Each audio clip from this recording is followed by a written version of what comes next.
Welcome to Reclaiming Home, a podcast focused on delivering thoughtful conversation and tangible actions to make housing justice a reality in our communities. I'm your host, Asale Sol Young, Executive Director of Housing in Action, an educator, activist, and proud Turtle Papa. I'm a Black legacy native of Evanston, Illinois, and a proud descendant of Haitians and rural Black and Indigenous North Carolinians. Join me as we take time each month to dive into all things housing, including potential policies, community dreams, persistent systemic barriers, neighborhood successes, and anything and everything in between. We're so glad you're joining us.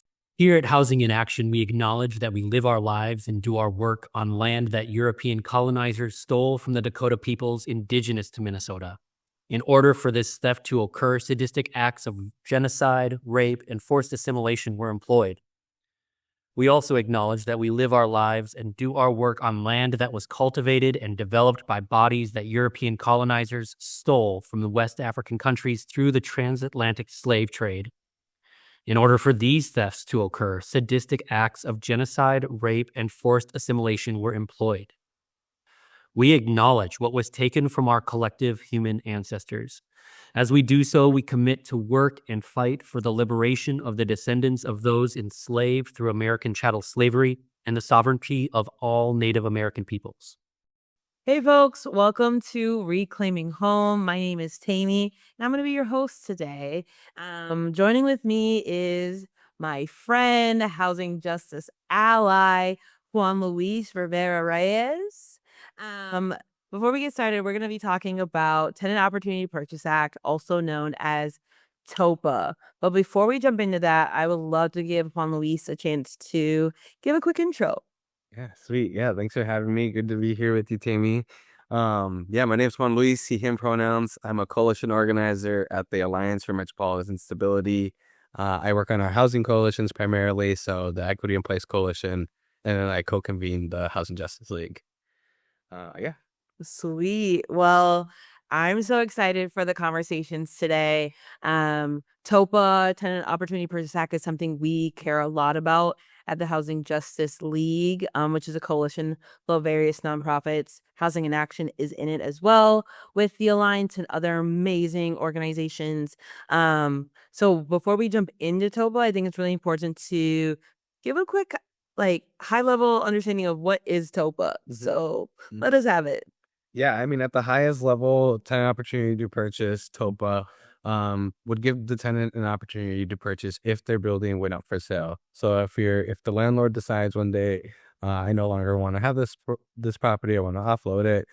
Essentially, what the ordinance would do would create an opportunity for the tenant to occupy the home already, the first opportunity to purchase that home if that home were to go up for sale. Amazing. So if you're still with us, which I hope you are, we want to take that a little bit deeper and understand kind of more the nuances about TOPA. So could you break down a little bit more some of the aspects of TOPA, thinking about the timeline from the moment a landlord is about to sell the property up into then the actual purchase? What are some of the steps in this policy? Yeah, I think I want to go even before that timeline of TOPA, right? And just mention a highlight of I think one thing's critical always is constant organizing for folks to have, because that goes into the TOPA. And by organizing, I mean just connecting with your neighbors, having a relationship with your neighbors. For when an ordinance like TOPA is live in the city of Minneapolis, folks are adequately prepared for it. So when one day you are provided notice by your landlord that they have the intent to sell the property, that's when your first kind of phase of a timeline would kick in, right? The organizing time, where it would give you as the renter the opportunity to get together with your neighbors to decide what is the options you guys want to take in relation to this news that your owner is indicating their interest to sell this property.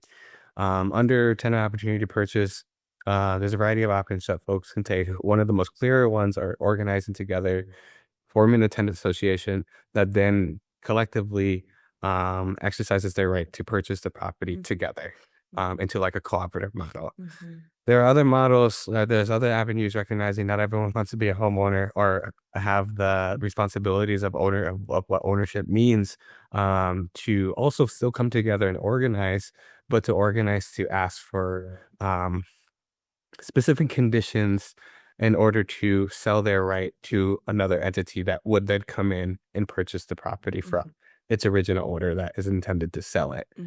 So that could be a variety of things. You know, if there's an immediate need that the property needs, that could be right, the boiler's old. Um, you know, a condition of the new owner could be that's one of the main things that gets addressed in the new purchase. So the right to sell or the right to assign an individual's rights or a collective the whole tenant associations right is another component of the legislation that is aside from the timeline, but is another right that is assigned to the tenants, recognizing again the nuances of that everyone wants to be a homeowner Understandable. or navigate ownership in their own capacity. Yeah. No, I appreciate that. I think one thing too, as Juan Luis was talking, I know that can sound really complex, and there are kind of, I don't want to say simplified versions of TOPA, but another aspect to think about that is, especially in a place like North Minneapolis, where there's a disproportionate amount of landlord-owned single-family homes. This is really important in that case too, because this is an opportunity. If I rent a single-family home, me and my family, and we don't want to leave just because the landlord is planning on selling the home, this gives me and my family that opportunity to buy that home as well. So what Juan Luis was talking is a really important aspect of kind of the fourplexes or like the bigger apartment buildings. TOPA also applies to the single family homes as well, which is a really important aspect, especially in neighborhoods in North Minneapolis, where we have a lot of families who live there for generations, for decades, and their landlords may be thinking of selling. They would have the opportunity not only to own their home, but also start building wealth while being able to continue building roots in the neighborhoods they've been in for generations. So I think that's also an important aspect to know about when we think about TOPA as well. It really does tackle both sides of renting. Yep. And Comes with very clear timelines. Absolutely. Especially in the case of a single family home where those timelines are quicker. Yes. The decision makers are one household usually. You know, the timeline of organizing to submit your offer to win the negotiation period with the landlord and the intended buyer. All those timelines are a lot shorter too. The time, I think in that case, the time that it's extended the most is in the areas where we know folks need the most time is where do we get the capital from? Yep. Gives folks an extended amount of time, even in that single family, and even more in that multifamily is like the timeline needed to really go through the proper channels to raise the capital in order to submit an offer on the home that they already are calling home. Exactly. And again, this is a policy we are for and have been advocating for years now, and that is TOPA. But I think it's also important to recognize that there's been another push for a similar policy. We're throwing another acronym at you. It's called COPA, which is Community Opportunity to Purchase Act. So it sounds really similar. It can feel similar in function, but there are differences. I think it is important to kind of talk about those a little bit too. So do you mind sharing Community Opportunity to Purchase Act is compared to the Tenant Opportunity to Purchase Act? And let's talk a little bit about the differences. Yeah, I think for the most part, there's a lot of similarities, or it functions in the very same way. I think where there's a big contrast is real is like who's the intended party that is going to be the beneficiary of these transactions. Within a community opportunity to purchase, that rights of first purchase, that kind of notice period, the first opportunity to purchase the property if it went up for sale would go to a group known as the qualified organizations. So this would have been a group that would be determined by the city of Minneapolis and potentially some type of work group that they came together to develop a criteria of.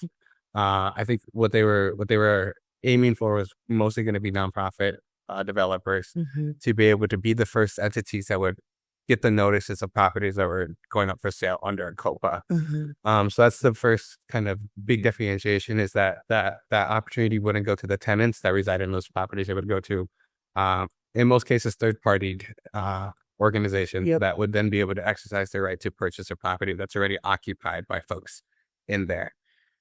But the mechanisms in terms of timeline of notice, to the timeline that's needed to raise the capital to do the acquisition, to the time to kind of settle the dots of the lines and signing of the contracts and all that, to then, transition into new ownership, or all also have clear timelines that folks would have to execute certain kind of criteria under to continue the next phase of timelines to be to go through, which are a lot quicker with the qualify under COPA, mainly because a lot of these institutions are already well established in the purchasing and the buying of and selling of properties. Absolutely.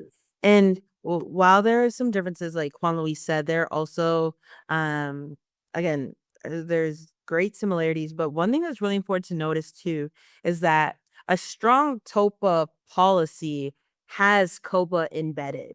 And what we mean when we say that is, with TOPA, should a tenant choose not to purchase that property, whether it's multifamily or single family home, that then the next kind of qualified person to purchase would be that qualified buyer list. So the nonprofit developers, and then it could go to the public after that if both kind of said, no, we don't want to purchase. So the functions of COPA really do fall under TOPA with a strong TOPA policy, and the one we are trying to push forward. So if you're like, oh, well, this over that, being for TOPA, you are still for COPA. Exactly. And I think that's important to know, especially because in Minneapolis, as we were trying to advance TOPA, COPA actually made it through at the city council this past year. TOPA did not. So I'm wondering if you could actually give a brief overview of what happened with COPA and hopefully what we're hoping to do with TOPA as well this year. Yeah, so COPA last year was advanced under the Affordable Housing Preservation Ordinance and name, and went through all the mechanisms of going through the city committees and ultimately through the city council, and actually passed with 9 votes.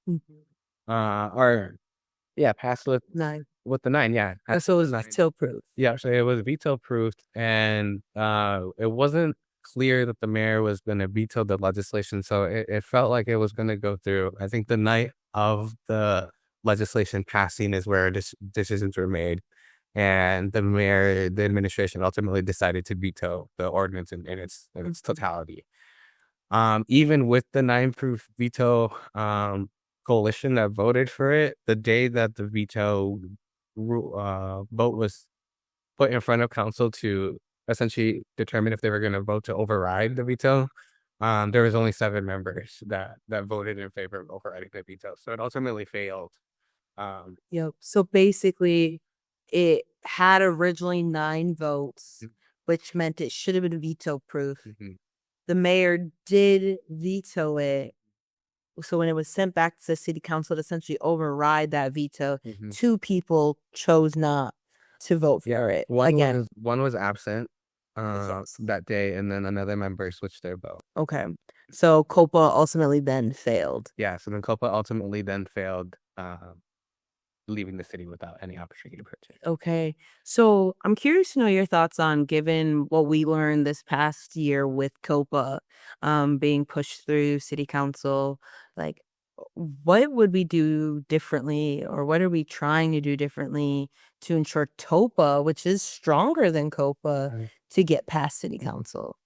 I think what was made very abundantly clear in our endeavors behind COPA, or in our support for COPA, was just seeing how much more clear the support was, especially from the community, once we had taken the time to, or once there was a time taken to truly discuss the the everything, right? Yeah. The meats and the bones and the meats of the legislation with them, like they really resonated a lot more clearly with TOPA and the opportunity or the dream of being able to leverage their collective Yeah. capacity to become owners, or if they live in a single family home, to become an owner of a home they've lived in some cases for decades already. Yeah. And you could just see that spark, right? Like that was very palpable. And it is also very clear to see that from other council members as the debates went on, of them also seeing that and reflected in their constituents and conversations they've had with them. So coming into this year, it's very clear that the people ultimately have a desire and a hunger for TOPA, but are very much saturated with all the different things that unfortunate Absolutely. community is constantly thrusted into dealing with. Absolutely.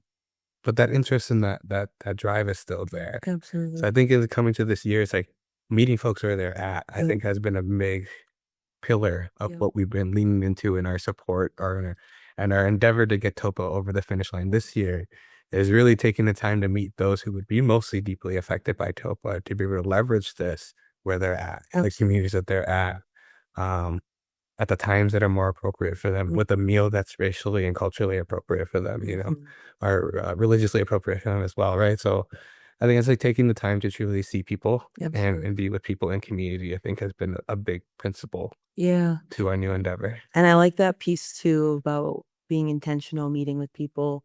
That takes time and it's not something you can rush. And it's been cool to see, not just in the Housing Justice League Coalition, but also with city council officials really getting in front of community earlier on and more frequently. So later we'll be putting a plug for our future TOFA events, but we've been having a couple within community throughout community, like going ward specific to make sure it's geographically accessible to folks we're hoping to engage with. And that's been something that has been really sweet to see, not just from our coalition where we have that like-minded understanding about that need for intentional organizing, but seeing that too from our city officials who truly want to be engaged with community and hear from them. So that really does get me excited. And as we think about engaging with people, I'd love to hear from you about what you think people can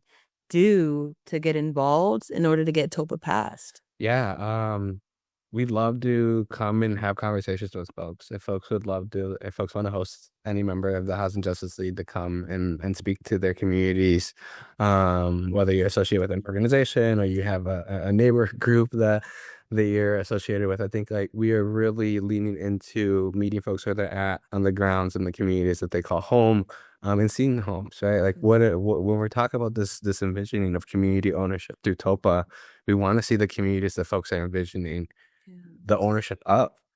And other tangibles is like we have really through all of our events have been encouraging folks to do direct postcards to their council members with like very just short kind of ask or shares of stories that resonate with TOPA as a way to just continue to bring advocacy to the city hall as well, recognizing that's not somewhere that's always inviting for everyone, but we think even in that your voice is so important.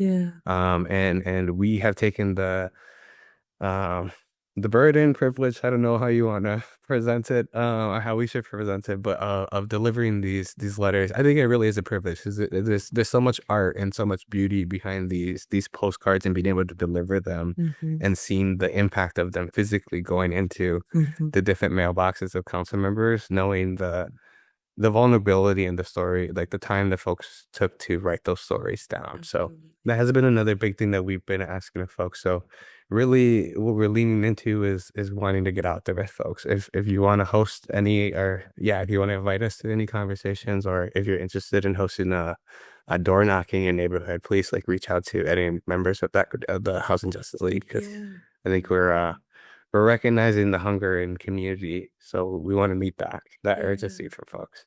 And planning the large scale events is really exhausting. Oh yes, so love them, and they're a lot. No, I love that call to action, and really, I think you're seeing something. I echo that too, of folks wanting to be engaged and give opportunities to share their voice and perspectives, and I see that with TOPA.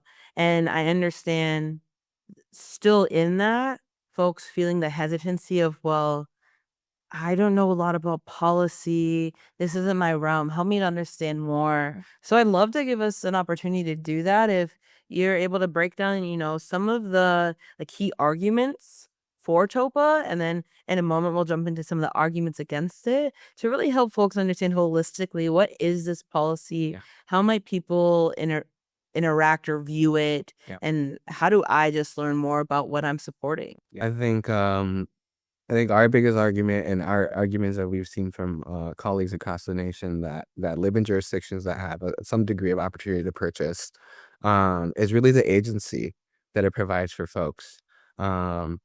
Right, the agency for folks to force a seat at the table in a conversation where in many cases many of us don't find out until it's already done. That our property has been sold, there's a new owner, and we have a new reality that we have to now contend with.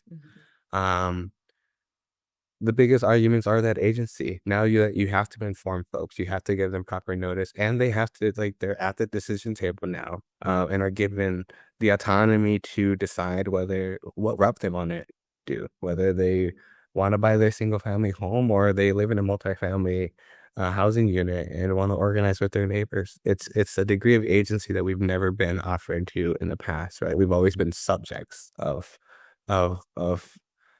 capital. Right, moving hands between folks that in some cases don't even live in our communities. Right now, this forces the community that has made the community what it is today to be able to predetermine now, what is my exit plan, or do I even have to have an exit plan?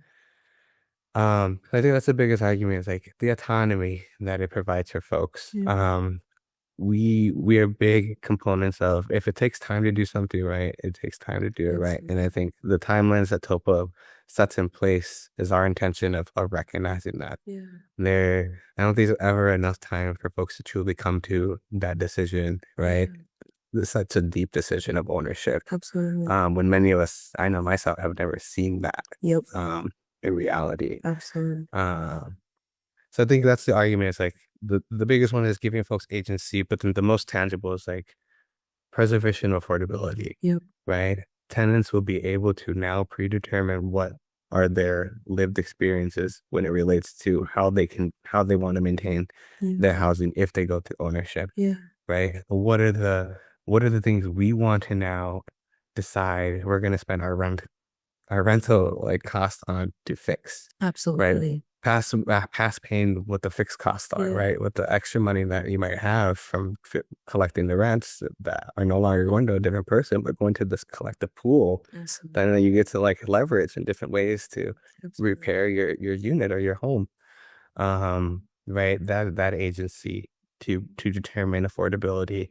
And then the other one is for folks who do move into ownership. The reality of that, we live in the United States, and housing has been the biggest generator of wealth.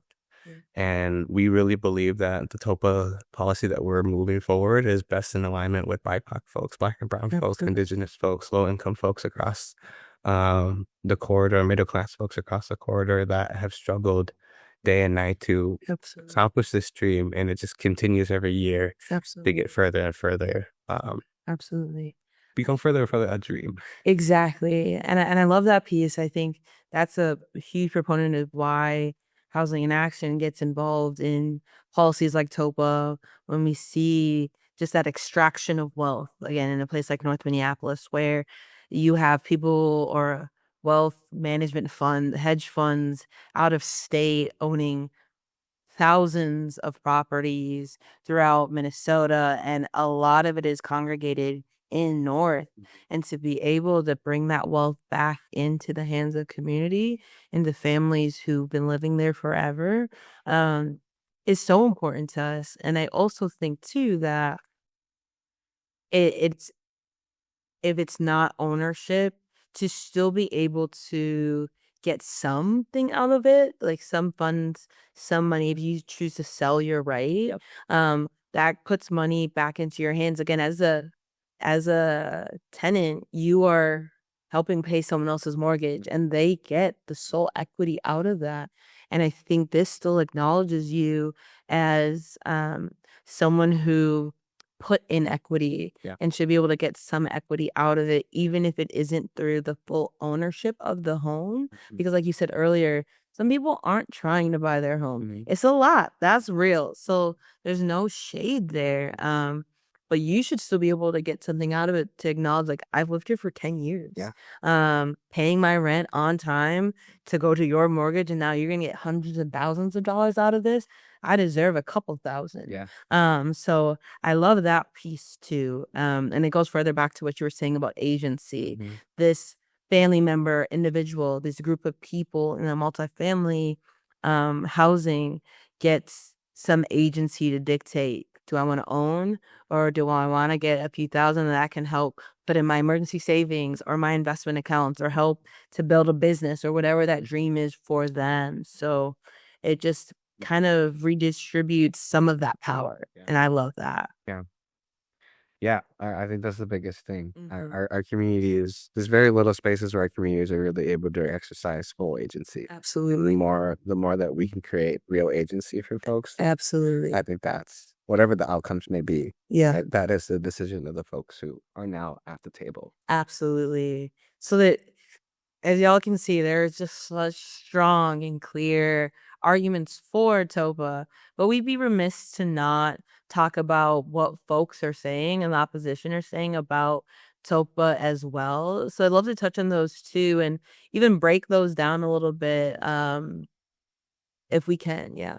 Yeah, I think one of the biggest arguments against TOPA is really like the interpretation of the disruption of time of folks Mhm. being able to truly sell their property in the timeline that they view appropriate for themselves. Mhm. Having to now like follow a certain timeline to some folks, like it's unjustifiable in their interpretation of ownership, Mm. right?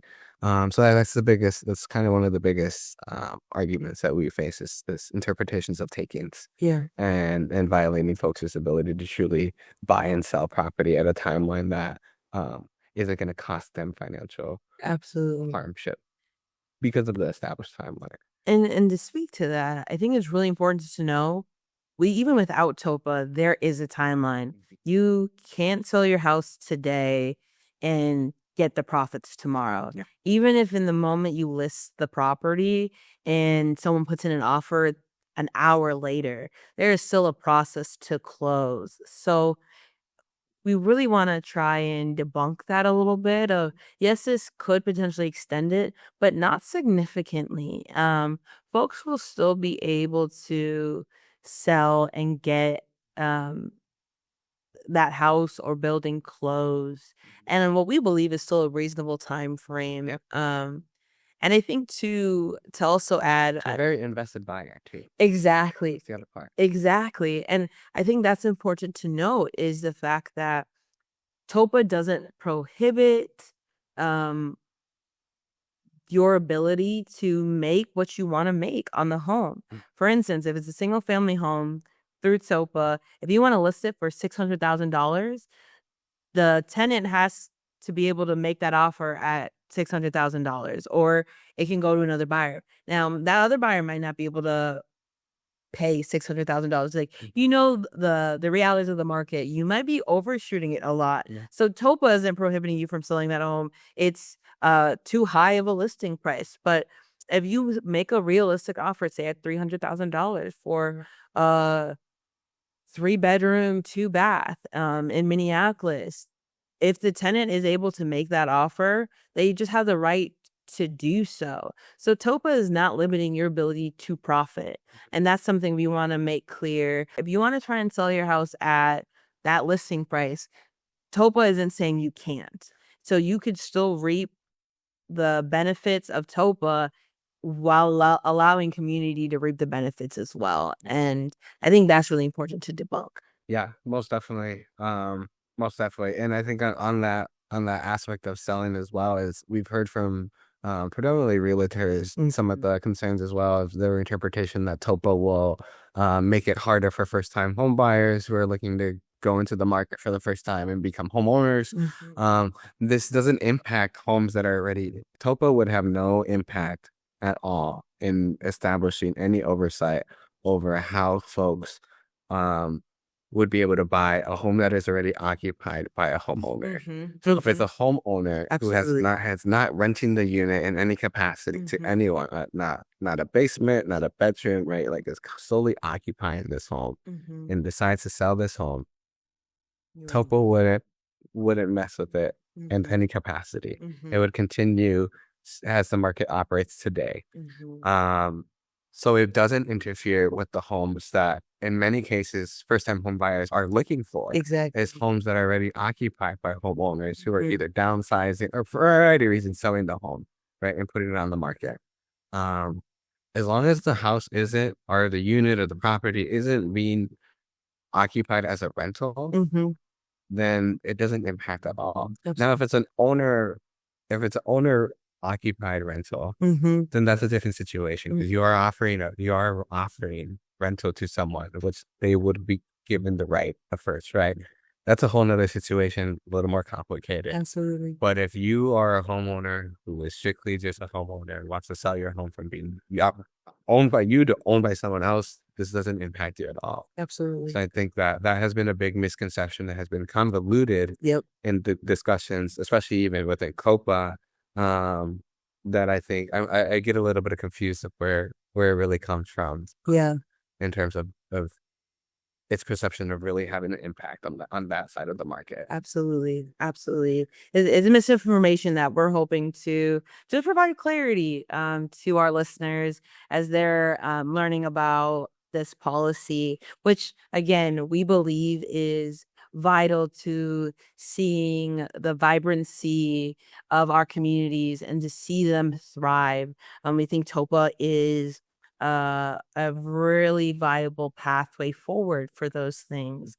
So I'm curious to know from you, Juan Luis, just your thoughts on like how will TOPA pass and like what needs to happen logistically to get us into a point where TOPA can be enacted. I think legit, like some of the more just like givens that need to happen is we need to develop a nine council member voting block. Right now there are still some folks on the fence within the 9 to reassure that we will have 9 proceeding. If TOPA gets passed with 7, which is just the basic majority that is needed at the council, that's already needed. We assume we need the 9, assuming that the mayor might veto TOPA, similar to how COPA was vetoed. So TOPA technically can pass in the city of Minneapolis today if it was called with the 7-vote majority that it has. It really just does need those extra votes to reassure that TOPA can overcome a veto. So that's where some of the tangible things that need to get done is just consistent outreach to all the council members, right? Reassuring that all the council members know from their constituents this is something that is needed. The more that this policy passes with more members, then the better the chances of it overriding the veto will be. Absolutely. So although the goal is to get 9, the goal is to get 13. Absolutely. Right? Like it would be incredible to have a legislation pass unanimously across the council. We know politics is a lot more complex than that. Absolutely. Which is why we're meeting folks where they're at. Right? We're prepared to go, at least one of us, right? To go and meet with folks, to have the conversation with folks, to get the ball rolling. Because I think that is the best way to truly have a policy that will be informed by folks. Absolutely. So it goes into the other part of like, what needs to happen for TOPA to pass? We need folks to be engaged still. The policy is still very much in its infantile stages, and that's a really great thing for community right now. That's why we've really been leveraging our capacity, especially in these early months, the early months of this year, and being out and connected with community. Because the more that we can hear from folks, what are the tangible barriers that folks are facing from raising capital to needing to improve their credits to needing just financial education in terms of what ownership means and how to leverage those type of things. right? Those are all things that we need to know as advocates to help get them connected. But even more importantly, the city, who is ultimately the entity that is going to be charged with oversight, development, drafting, and implementation of this legislation, that they're also aware of what is it that Minneapolis need to truly be able to actualize a TOPA, so that when we get this policy passed, we're not just passing letters, or letters on paper, but actually something that folks can utilize on its first day of existence. Absolutely. And we think that's critical for us to be meeting folks at that end. Because the working class folks of this city can't go to all the public Absolutely. meeting events that are hosted at 9 in the morning or noon in the afternoon, right? Like, they're working, they're providing for their families. So if that means we have to fill that gap to some capacity, then I think we're willing to do that with folks. Absolutely. And keyword on with, right? We need folks to be in community with us in this endeavor. So again, please invite us to come hang out. Yes. Did y'all hear him say Minneapolis? What do you say, Minneapolis? I've never heard that. Minneapolis. Is that a thing? So. Minneapolis. It's a little hard. I think anyone outside the Midwest would struggle to Minneapolis. say. I mean, they already kind of butcher saying Minneapolis. Minneapolis. Yeah. Whatever. Minneapolis, this is a whole nother. Minneapolis. The people of Minneapolis. Anyway, like Juan Luis was saying, I think that's a really important aspect. Again, he answered a little bit earlier, but like, what can people do? How can people get engaged? Coming to our events, absolutely. Getting educated and informed. But sending letters, calling your elected, so important. Like, what ward are you in?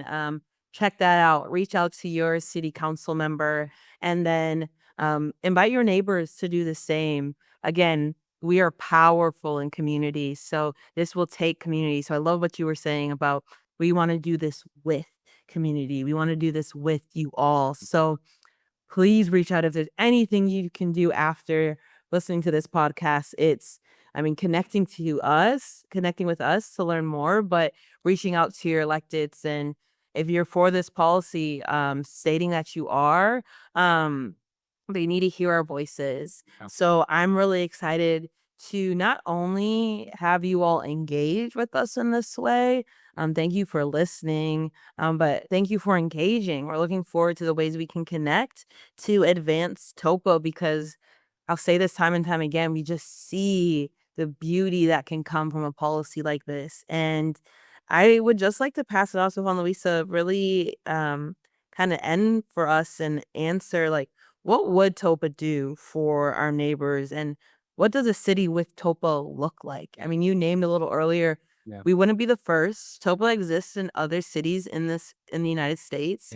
So paint that picture for us. What is a neighborhood, community, city with TOPA like? I'll do my best, right? I'm feeling inspired in doing this recording in the heart of Broadway, right? In North Minneapolis, a thriving community that is facing deep pressures of displacement and gentrification, and just pressures of outside forces coming in, right? With this vision of a better North. I think North has its challenges, of course, but I think it's a beautiful and thriving community. Absolutely. So I thank you for asking the question. I'd be remiss to not even mention this community in this endeavor for why TOPA is needed in this city, right? As we have, which could be debatable, maybe an important transportation infrastructure project moving through North Minneapolis, right? And the extension of the Blue Line extension. The fact that the city doesn't have a ton of opportunity to purchase is first seeing Black business owners, Black and brown tenants, Black and brown business owners, Black and brown educators that make up this community, religious leaders, religious institutions. Broadway is filled with churches. There's a church there, and church there, right there. There's everywhere. Right, there's churches on 21st. The realignment went, right? Like, there's the teachers' federation building, right? All types of folks that make up this short little corridor. Are now having to contend with what does it look like for them to really reassure displacement protections without anything truly on paper. And there's folks doing incredible work in trying to make that a reality. But I think the city of Minneapolis has a great degree of responsibility in ensuring also that we're doing our part to assist those that are doing their part along the Blue Line corridor and within the Blue Line Coalition in advocating for anti-displacement measures along the Blue Line corridor. That the city does their part in also hearing that there's opportunities that they can put in place now, not later. That could help folks in this community today move conversations from being what ifs to what now. Right? Now we have this opportunity. Now we have this agency. Now we have this leverage. How do we actually take ownership of this corridor that folks have taken ownership through a variety of means, whether they directly owned it or they made it their own? How do we actually make that tangible? And I think like our part in this endeavor as the Housing Justice League in coalition with the Blue Line Coalition, but in any folks that are facing development pressures across the city, we need opportunities now. And I think everyone across the city is happy to see more stuff come into Minneapolis and more opportunities and things to do, but not at the cost of those that already make up the communities that this is happening in. So yeah, I think the picture I would paint is to what North is and what has been historically a thriving corridor for Black and brown businesses to thrive, but with real agency, right? Not this kind of working group manufactured agency that I think we're always pulled into and folks are exhausted of. Absolutely. Right? Like real agency where folks can really have just one conversation and see it actually articulate into something, not a series of conversations and then be asked to do another series. Absolutely. Because there wasn't a conclusion. So very animated by the grounding of bringing it to this community, but it's just this community isn't so much in advocating for itself already. I think like an ordinance like TOPA is just the bare minimum that the city can do in assisting folks assert their autonomy. Absolutely. I love it. Juan Luis, we always have these conversations and I love them every time. So I'm glad we were able to record it actually. So y'all are hearing what we talk about on the regular. So I wanted to we stay exposing ourselves because we're passionate and we care about not just passing a policy, but what it will do for community. And we really invite y'all to join us in that. So really want to thank Juan Luis for being here today, being just a longtime ally and advocate of our work. But speaking today with me and with you all, I absolutely have to just put in a plug for our social medias. Again, it's whether that be Instagram, Facebook, Blue Sky, at Housing in Action on all of our platforms. In the notes, I know we talked about engaging with your electeds. In this post, we will have a link to find your city council member and who represents you. So then you'll be able to reach out to them, no problem. We want to make engaging really tangible for you all. So look down at the link below to be able to find who represents you. And please don't be afraid to reach out to them. I think it's so important to remember that they work for us. Well, more specifically, they work for y'all because I don't actually live in Minneapolis. So I can't. I'm going to send an email, but they're going to be like, who are you? Leave us alone. So you guys really need to reach out to your city council. They work for you. They are meant to hear you and do something about it. So please feel empowered, know your power, and engage. Really excited to hear more about the ways community is engaging with their electeds. It's so cool to hear when they get a letter or a call or an email and they're like, oh, it isn't just you guys. It really is a collective thing. And that's what you want them to know. This isn't a Housing Justice League policy. This is a community of Minneapolis, a Minneapolians policy. So we really want y'all to stay connected and engage. I want to pass it to you, Juan Luis, if there's any plugs you got. Yeah, I would probably get in trouble with our accounts manager if I didn't plug our socials. So follow us on what is it, Meta, Facebook. Yeah. And then Instagram at The Alliance. our comms manager is doing an incredible job of getting our presence on the Alliance as well. Alliance is present on Instagram, and then also would encourage folks to follow the links to sign up to our newsletter. She does an incredible job of keeping folks informed from jobs in the ecosystem to things happening to incredible stories. This last one was centered on BIPOC queer folks. So really would encourage folks to look at that. She does an incredible job of putting resources in there. So Sweet. Well, that will also be down below, so feel free to click on those links. Thank you all so much for listening. Again, if you liked what you hear, please listen to the array of videos we also have and podcasts that we have.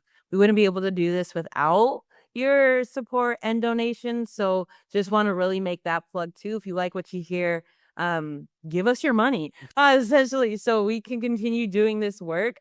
It takes a lot of our time, effort, and resources to do, and we don't take that lightly. So to all of you who've donated to us before, thank you so much for partnering with us in this work. And to new folks who haven't and are considering it, we love for you to be part of the Housing in Action family and engage in this work in housing justice for all. So I just want to thank you all for your time.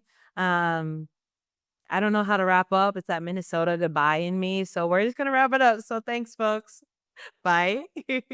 Thank you so much for tuning into Reclaiming Home for today's discussion. If you like this podcast and want to support Housing in Action's work, find us on socials at Housing in Action or visit our website at www.housinginaction.org. Until next time, remain connected and informed.